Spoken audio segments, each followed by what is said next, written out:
Sentence subject plus verb plus object, আমরা এটা দিব ব্রিডিং গ্রাউন্ড অনুযায়ী, according to breeding ground, grammar according to breeding ground. Okay, subject কি হবে? একটি বাক্যে যে কাজ করে, যেমন রহিম প্লেজ ফুটবল, এখানে কি খেলাটা রহিম খেলতেছে না? জি। আমি যদি জি। এখন লিখি রহিম ইজ আ গুড বয়, যদি আমি এটা লিখি গুড বয়, তাহলে এখানে সাবজেক্ট কে? রহিম। রহিম রহিম রহিম।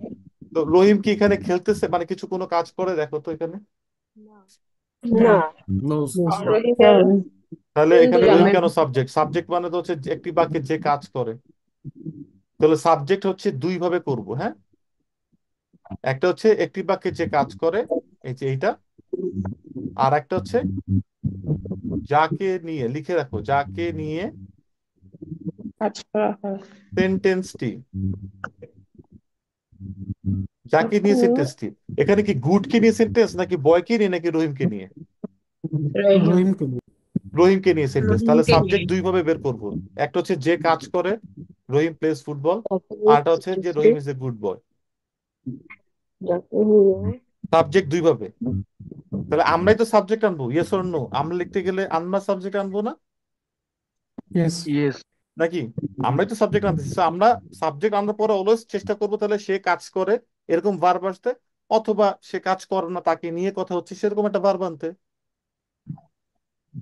বা অটোমেটিকলি এটাই আমাদের আসবে, to be very honest. Okay, so সাবজেক্টটা বুঝা গেছে, Rahim plays football, Rahim is a good boy, সাবজেক্টটা ইয়েস। বুঝা গেছে। ইয়েস ভাই। আচ্ছা, এবার আমরা সবসময় সাবজেক্টটাকে ফার্স্টে রাখবো। ওকে, এবার আসি ভার্বে। ভার্বের অনেক প্রকার আছে, ট্রানজিটিভ, ইনট্রানজিটিভ, এরকম অনেক ইয়ে ভার্বের জায়গা আছে, হ্যাঁ। Linking verb, auxiliary verb. হ্যাঁ, এক্স্যাক্টলি, তারপরে হচ্ছে আরো আছে ইনফিনিটিভ ভার্ব আছে, অনেক কিছু আছে, ব্যাপার স্যাপার আছে। আমরা এখন আপাতত এত কিছু শিখবো না, আমরা ভার্ব শিখবো দুই রকমের, হ্যাঁ। এখন আপাতত কি কি শিখবো? মেইন ভার্ব, আর একটা কি helping auxiliary verb. Verb. Helping verb. Helping verb, এটা একটু হেল্পিং হিসেবেই রাখি। হেল্পিং ভার্বের ভিতরে আমরা এই কয়টা শিখে নিই, am, is, are, was, were, sometimes be. Main ভার্বটা হচ্ছে যা ব্যবহারিক দ্বারা ভার্ব। ডিরেক্টলি কাজটাই বুঝায়, যা দ্বারা ডিরেক্টলি কাজটি বোঝায়, ডিরেক্ট কাজ। যেমন ঘুমাচ্ছে, স্লিপ, স্লিপ একটা ভার্ব, ডিরেক্টলি ঘুমানো বোঝাচ্ছে। টক মানে বলা, কাজ, কিন্তু ডিরেক্টলি কাজটাই বোঝাচ্ছে।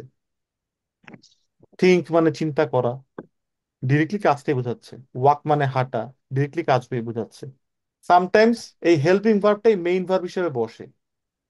যেমন এই যে এইটাতে আমরা বসছিল, রহিম ইজ এ গুড বয়, এইটাতে, এটাতে এই ইজটা হচ্ছে গিয়ে একটা হেল্পিং ভার্ব, ইজ কিন্তু এখানে ভার্ব। কোনো মেইন ভার্ব নাই। মাঝে মধ্যে এই হেল্পিং ভার্বটা বসে, অথবা মাঝে মধ্যে মেইন ভার্ব বসে। কিন্তু আমরা কিভাবে বসাবো, সেন্টেন্স কিভাবে বানাবো? সাবজেক্ট একটা থাকতেই হবে, ভার্ব একটা থাকতেই হবে, অবজেক্ট একটা থাকতেই হবে। অবজেক্ট আরো এক্সটেন্ড করা যায়, এগুলো আমরা পরে শিখবো, প্যারালিজমে শিখবো, কম্পাউন্ডের ওইদিকে করবো। বাট এখন দরকার নেই, এখন তিনটে শব্দ বুঝলাম। ওকে, এটুকু তিনটে শব্দ বুঝতে পারছি। তাহলে ভাই অবজেক্টটা কি? সাবজেক্ট আর ভার্বের পরে যেদিকে থাকে সেটাই অবজেক্ট, যেদিকে সাবজেক্ট ভার্ব ইশারা করে সেটাই অবজেক্ট। অনেক সময় থাকে যে কি, কে বা কাকে, কি বা কাকে দিয়ে কোশ্চেন করলে অবজেক্ট আসে না, এত কিছু কি বা কাকে দিয়ে আমি লেখার সময় তার কোশ্চেন করে করে সেন্টেন্স অবজেক্ট আনবো না। ওগুলো শেখার জন্য ঠিক আছে, যেগুলো আমরা শিখে আসছি, আর যেখানে যেখানে বেসিক গ্রামার পড়ায় ওরাই ওই করে শিখায়। But the thing is, subject যে কাজ করে, তো যাকে নিয়ে কথা বলা হয়, আর ভার্বটা হচ্ছে ডিরেক্টলি কাজ, এর পরে যেই অংশ থাকবে যত বড় থাকুক, অবজেক্টের অংশ। কেমন?